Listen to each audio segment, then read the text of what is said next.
We are back on Taking Care of Business on Koerner Radio, News Talk 1180, 1230 KGEO, and 1410 KERI.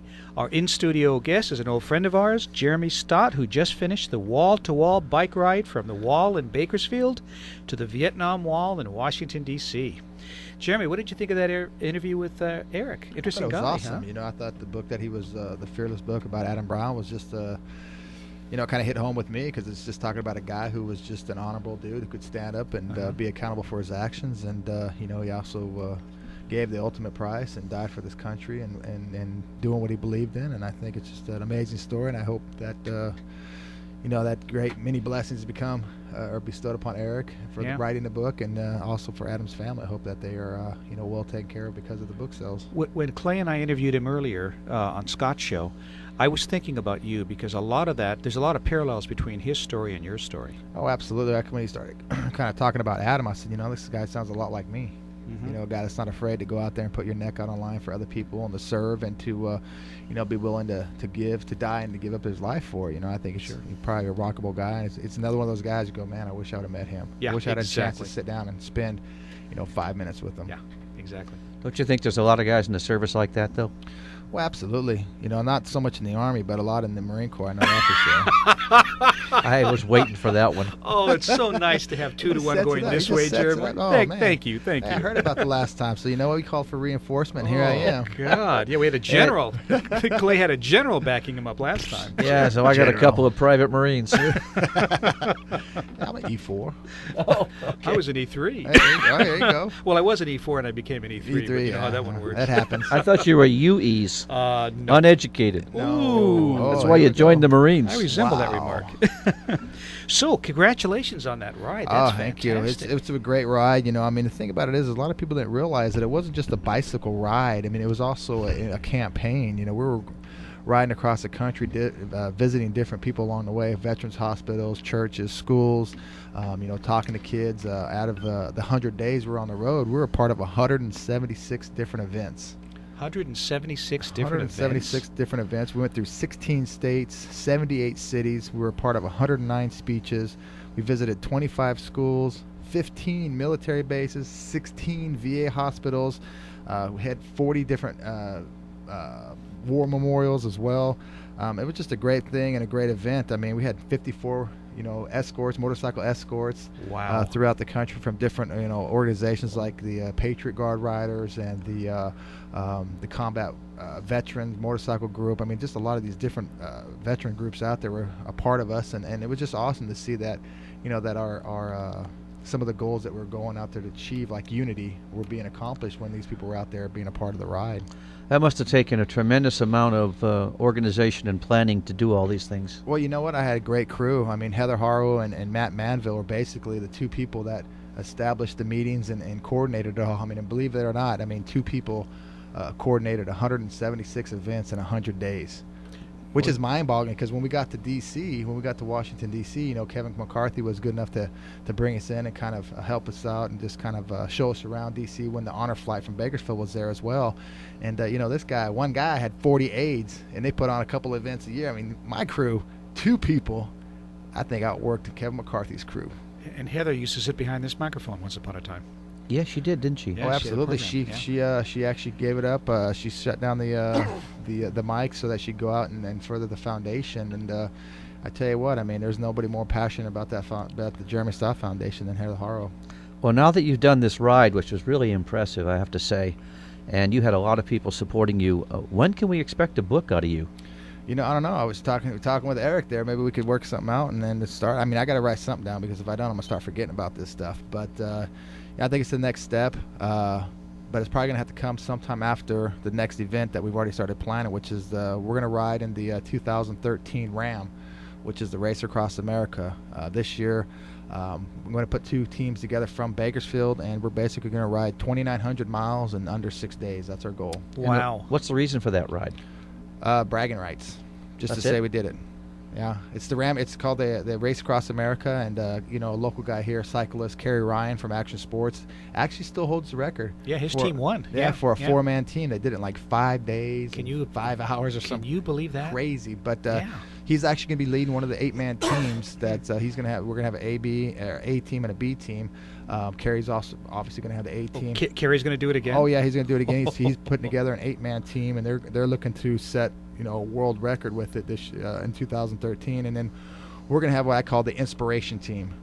4 men, 4 women, and we're just basically going to go out there and try to inspire people. We're going to try to get people on the bikes and just get people active again, so that we all know that through exercise and activity and stuff like that, it makes you kind of feel better about yourself. It gives you more energy and all that kind of stuff. No question about it.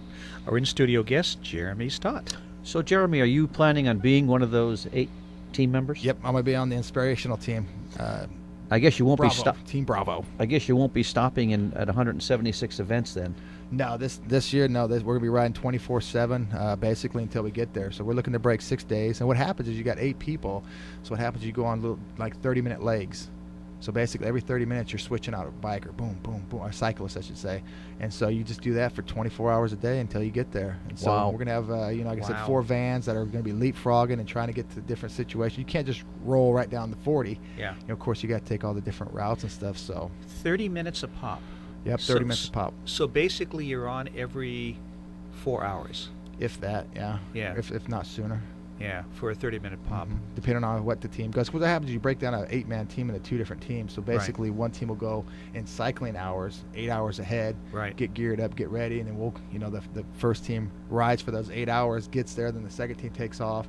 The first team that rode will basically take care of anything that they need to take of, laundry, food, sleep, that kind of thing. They'll ride 8 hours ahead in cycling hours to meet up for the next leg.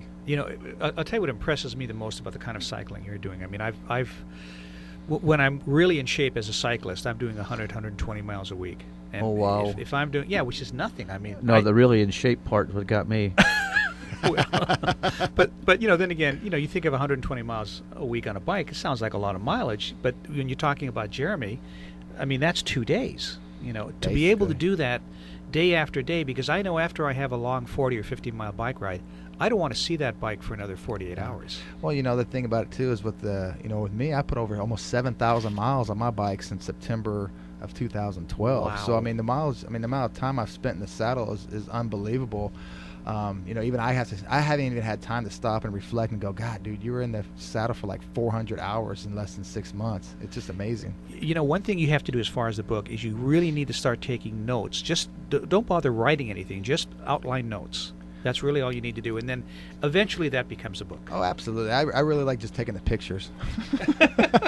Like clay. So are you still riding at all, or you just totally stopped? No, I took a month off, and I'm back on. I started this morning with day 1. I put in a nice 15 miles, just a nice, easy, get back into it.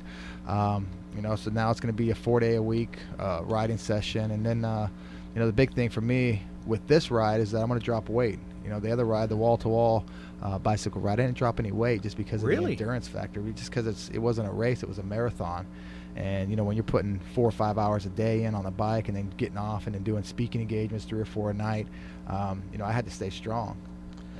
I understand one of the best engagements you had was the first day that you left. You went to Tehachapi. Oh, Tehachapi was awesome. Tehachapi was a great place. They did so many awesome things for us, and it's events like that and communities like that where we want to continue to be a part of that. And so, with the foundation, with what we got going on, our foundation just doesn't want to be a foundation where we're always got our hand out looking for donations. We want to be extremely active in the community. We want you to see where your money's going, and Tehachapi was in great, so we want to put on events up there. Maybe even a half marathon or a marathon, and maybe even possibly do some sort of a mountain bike race through Tehachapi, because Tehachapi is just awesome.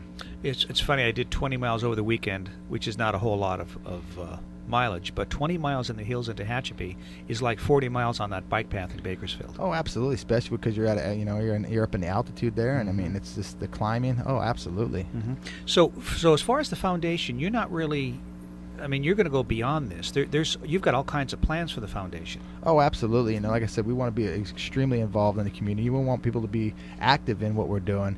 And so, especially our youth and our veterans, we're going to be putting on, like I said, half marathons, marathons. We want to be able to put on sports camps for kids over the summer, maybe 6 to 8 different sports camps, including different sports, hockey, basketball, baseball, football, you name it, and do it free of charge for the kids. Our kids shouldn't have to be extorted to go out and do these camps and stuff. I mean, we should be opening our heart and our time to our youth, because if we don't invest in them, they sure the heck aren't going to invest in us. And so I just really don't believe that our kids have to spend or not the kids, but the parents should have to spend $75 to $250 for them to go hang out with a quote-unquote professional athlete for 2 days. Right. When we come back, I want to talk a little bit about the finances on this trip, okay? Absolutely. We'll be back in a moment on Taking Care of Business on Koerner Radio News Talk 1180.